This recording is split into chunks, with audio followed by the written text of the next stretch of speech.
सो hey guys, आज मैं आप लोगों के लिए लेकर आया हूं एक न्यू सीरीज को जिसका नाम है बैक एज इमॉर्टल लॉर्ड। यानी कि ये कहानी है इमॉर्टल लॉर्ड की, जो कि अपने 3000 साल का कल्टीवेशन करने के बाद वापस आता है अपनी रियल्म में। लेकिन रियल्म के हिसाब से वो केवल 3 सालों के लिए ही गायब हुआ था।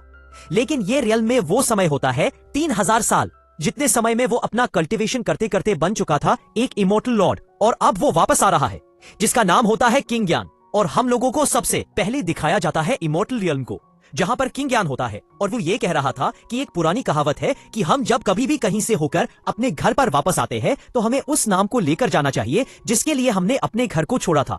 और इमॉर्टल रियल्म के अंदर मैं जो कुछ भी प्राप्त कर सकता था मैं वो कर चुका हूं। इसी वजह से इसी ग्लोरी के साथ में अब समय आ चुका है घर पर वापस जाने का।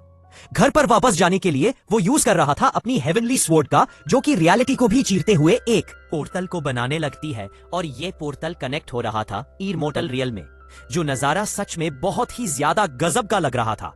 और किंग यान उसको पूरी तरीके से फुल तरीके से ओपन करने के लिए अपनी पूरी शक्ति लगाने लगता है, जिसे वाकई में पोर्टल ओपन हो चुका था। किंग यान कहता है कि मुझे तो यकीन नहीं होता कि मैंने सच में 2 रियल्म के बैरियर को भी तोड़ दिया और एक रास्ते को बना लिया।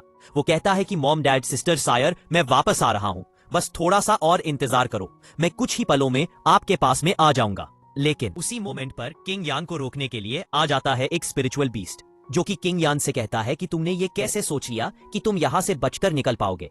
इसने किंग यान के ऊपर एक काफी खतरनाक हमला भी कर दिया था।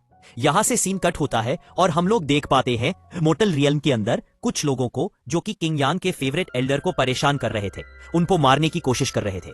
एल्डर अपनी पूरी जान लगा देते हैं, अपनी पूरी शक्ति लगा देते हैं उन लोगों से फाइट करने के लिए। और ये बंदे असल में दूसरी फैमिली के होते हैं जो कि किंग यान के यहाँ पर ना होने की वजह से उसके एल्डर को मारने की कोशिश कर रहे थे।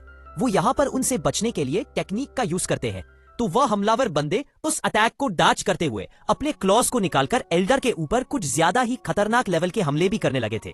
लेकिन अब क्योंकि वह एल्डर अकेले होते हैं, इसी वजह से अब उनके लिए इनको हराना थोड़ा सा मुश्किल होने लगा था, क्योंकि उनके ऊपर अटैक होते होते अब वो कमजोर भी पड़ जाते हैं।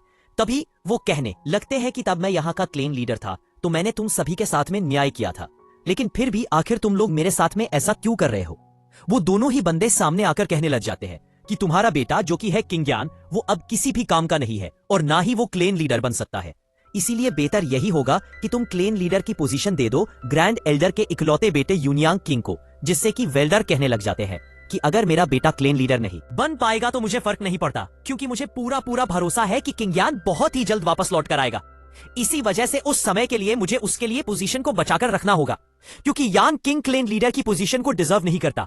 सभी लोग जानते हैं कि वो कितना ज्यादा बुरा इंसान है, और साथ ही साथ वो लिन फैमिली के साथ में भी अपने कनेक्शंस को बना के चलता है, जिससे कि वो दोनों ही बंदे कहते हैं कि ठीक है, फिर हमसे मत कहना कि हमने तुम्हारे साथ में गलत किया। जो दोनों के दोनों अब तुरंत ही तैयार हो जाते हैं क्लेन लीडर के ऊपर हमला करने के लिए। वहां दोनों ही अपनी फुल रफ्तार के साथ में आते हैं अपना अपना डेडली हमला करने के लिए। लेकिन उनमें से किसी को भी यह पता तक नहीं था कि यहां पर क्या होने वाला है, क्योंकि तभी फिर आसमान को चीरते हुए अचानक से ही एक पोर्टल ओपन होता है, जिसमें से बहुत ही ज्यादा खतरनाक लेवल की एनर्जी निकलती है और जमीन से टकराती है, जिसके साथ में अब नीचे आ जाती है तलवार की मयान, जो कि होती है किंग यान की। तो वहीं पर किंग यान को देखकर वो एल्डर बहुत ही ज्यादा खुश हो जाते हैं। वो कहते हैं कि क्या सच में ये तुम हो। किंग यान कहता है कि अगर मैं गलत नहीं हूं तो तुम दोनों ही मेरे अंकल को जान से मारना चाहते हो। और किंग यान का तो ऑरा ही इतना ज्यादा खतरनाक होता है कि वो दोनों बंदे उसके सामने खड़े भी नहीं रह पाते। वो कहते हैं कि किंग यान, तुम आखिर अभी तक जिंदा कैसे हो सकते हो।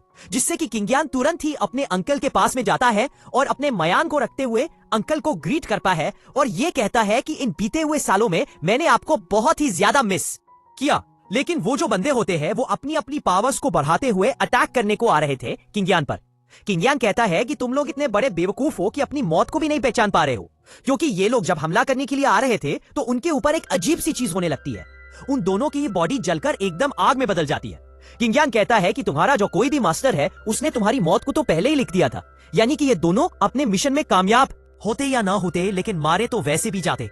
तभी अब किंग यान अपने मन में ये सोच रहा था कि मैं अभी फोर्सफुली एक बैरियर को ब्रेक करते हुए अपने रियल में वापस आया हूं, जिस चीज की कीमत मुझे अपना कल्टीवेशन गवा के करनी पड़ी, क्योंकि उसकी पावर्स कमजोर पड़ चुकी है। वो तो अच्छा हुआ जो कि ये दोनों बंदे खुद से ही मारे गए। जिसके बाद अब ये लोग वापस से अपने पैलेस में आ जाते हैं और वो अंकल उससे ये कह रहे थे कि मैंने सोचा नहीं था किंग यान कि तुम्हारे साथ में ऐसा हुआ होगा। बैंडेंस ने तुम्हें पकड़ लिया होगा, क्योंकि वह तो यहाँ पर यही कहानी बताएगा कि उसे किडनैप कर लिया गया था। वो अपने मन में सोच रहा था कि यानी कि इमॉर्टल रियल्म के अंदर 3000 साल बिताने का जो समय है वो यहाँ पर सिर्फ और सिर्फ 3 साल में ही निकल गया। ये तो काफी अमेजिंग चीज होती है। वो कहते हैं कि अच्छा हुआ किंगयान जो कि तुम वापस आ चुके हो, क्योंकि तुम्हारे मॉम डैड और शायद सभी के सभी मिसिंग है 3 सालों से। जो ये बात जानकर किंगयान भी शॉक रह जाता है और ये कहता है कि आखिर ये सब कुछ कैसे हुआ। अब वो कहते हैं कि ये सब कुछ अचानक से हुआ था और मुझे मिला था सिर्फ और सिर्फ ये टोकन, जो कि असल में बना हुआ होता है एक हेवनली फायर मीटियोराइट आयरन से, जिसके ऊपर बने हुए सिंबल को देखकर किंगयान कहता है कि ये जरूर से हेवनली वॉर्ड सेक्ट से होना चाहिए। और ये जो हेवनली वॉर्ड सेक्ट है वो इस पूरे स्टार कॉन्टिनेंट के ऊपर सबसे ज्यादा पावरफुल सेक्ट है। लेकिन ये सबसे ज्यादा हैरानी वाली बात है कि आसपास जितनी भी डायनेस्टीज है उनमें से किसी को भी ये पता भी नहीं है कि इस वॉर्ड हेवनली सेक्ट की एग्जैक्ट लोकेशन कहां पर है। किंगयान कहता है कि आपका शुक्रिया, बस अब चिंता मत कीजिए, क्योंकि उस हेवनली सेक्ट को तो मैं खुद से ही ढूंढूंगा। वो कहता है कि क्योंकि पेरेंट्स के साथ में मौजूद है इसी वजह से उनके ऊपर ज्यादा खतरा तो नहीं होगा। लेकिन फिर किंगयान को जल्द से जल्द अपने कल्टीवेशन को बढ़ाना होगा और अपने पेरेंट्स को ढूंढना होगा। अब जिस मोमेंट पर अब तभी यहाँ पर आ जाते हैं ग्रैंड एल्डर अपने चेले चपाटों के साथ में, और वो कहते हैं कि किंगयान यकीन नहीं होता कि तुम वापस आ चुके हो, यहाँ तक कि तुमने तो हमें खबर भी नहीं दी, लेकिन फिर भी तुम्हारे इन 4 एल्डर्स को इतनी चिंता है कि हम लोग खुद से ही तुम्हें देखने के लिए आ गए। किंगयान कहता है कि फिर एल्डर आपको मेरे स्वागत की भी तैयारी करनी चाहिए, क्यों ना आप लोग मुझे डोंगशंग रेस्टोरेंट में एक गजब की पार्टी दे दो। जिसपे वो एल्डर कहते हैं कि सबसे पहले तो तुम मुझे ये बताओ कि तुम दोनों यहाँ पर क्या बातें कर रहे थे। किंगयान कहता है कि हम दोनों तो आपके बेटे यूनियन किंग की ही बातें कर रहे थे कि उसकी जरा सोच तो देखो, उसने मेरी गैर मौजूदगी में मेरे अंकल पर ही हमला करवा दिया। जिसकी बात को सुनते हुए तभी फिर एक मोटू से एल्डर यह कहने लग जाते हैं, देखो किंगयान, क्लेंस के रूल्स के हिसाब से तुम्हें क्लेन लीडर के नॉमिनेशन से हटाया जाता है और अब तुम सिर्फ और सिर्फ एक ऑर्डिनरी डिसाइपल के अलावा कुछ भी नहीं हो। इसी वजह से अब गलती से भी यांग किंग के बारे में कुछ भी मत कहना।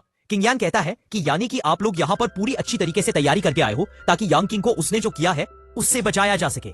ग्रैंड एल्डर कहते हैं कि देखो यहाँ पर हर कोई है जो कि मेरे बेटे को क्लेन लीडर बनता हुआ देखना चाहता है, और देखो मैं एक सेंटिमेंटल पर्सन हूँ, इसी वजह से मैं तुम्हें कोर्टयार्ड में नौकरी दे सकता हूँ। किंगयन कहता है कि अगर मैं आपके हिसाब से क्वालिफाइड नहीं हूँ तो फिर मेरे अंकल का बेटा यजवान तो क्वालिफाइड है, उसे तो बनना चाहिए ना क्लान लीडर। जिससे कि एल्डर कहते हैं कि जरा एक बार सोच तो लेते कि तुम क्या कह रहे हो। किंगयन अपने अंकल से पूछता है कि मुझे बताइए कि आखिर यून जून के साथ में क्या हुआ। एल्डर बताते हैं कि तुम्हारा जो भाई है यून जुआन, उसने एक बहुत ही शर्मनाक हरकत की है। उसकी वजह से हमारी पूरी यान फैमिली और इन सेंट्रल हॉल को भी अपना सर झुकाना पड़ा। उसका तो नाम लेना ही हमारे ख्याल से यहाँ पर वर्जित कर देना चाहिए। जिनकी बातों से गुस्से में आकर अब किंगयन कहने लगता है कि मैं खुद से ही अपने भाई के मैटर को सॉल्व करूंगा। और मेरी बात को कान खोलकर सुन लो कि अगर मुझे यह पता चला कि यान किंग की वजह से उसके साथ में कुछ भी गड़बड़ हुई है तो याद रखना मैं यान किंग के ऊपर जरा सी भी दया नहीं दिखाऊंगा और उसे सजा दूंगा। जिसके गुस्से को देखकर वो एल्डर्स कहने लगते हैं कि लगता है जैसे कि तुम्हारा कल्टीवेशन मून रियल में पहुंच चुका होगा।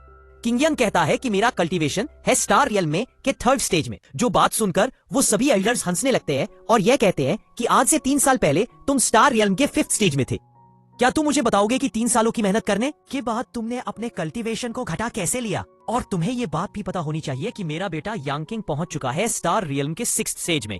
किंगयान कहता है कि अगर तुम 3 सालों तक लुटेरों की कैद में रहोगे तो मुझे तो ये भी नहीं लगता कि तुम वहां से जिंदा भी वापस आ पाओगे। ग्रैंड एल्डर कहते हैं कि फिर ठीक है, आज से 1 महीने के बाद तुम्हारे और मेरे बेटे के बीच में एक बैटल होगा और जो कोई भी उस बैटल को जीतेगा वो तुरंत के तुरंत ही नया क्लीन लीडर बना दिया जाएगा। तो मुझे बताओ जरा, क्या ये चीज तुम्हारे हिसाब से सही है या फिर नहीं? किंगयान अपने मन में सोचता है कि यानी कि ये बुढ़े मुझे उस बैटल के जरिए जान से मरवाना चाहते हैं, लेकिन मेरे ख्याल से मुझे इस चीज को जल्द से जल्द एक्सेप्ट करना चाहिए। किंगयान कहता है कि वैसे मेरे ख्याल से 1 महीना कुछ ज्यादा हो जाता है, क्यों ना समय को केवल 1 हफ्ता का कर दिया जाए और इतना समय काफी होगा आप लोगों के लिए ताकि आप लोग यांग किंग के अंतिम संस्कार की तैयारी कर सको, क्योंकि वो उसकी जिंदगी का आखिरी दिन बनेगा। ग्रैंड एल्डर कहते हैं कि वो तो तुम्हें समय ही बताएगा कि तुम्हारे साथ में क्या होगा। जिसके तुरंत ही बाद ये लोग चले जाते हैं। यही पे ये एपिसोड खत्म होता है।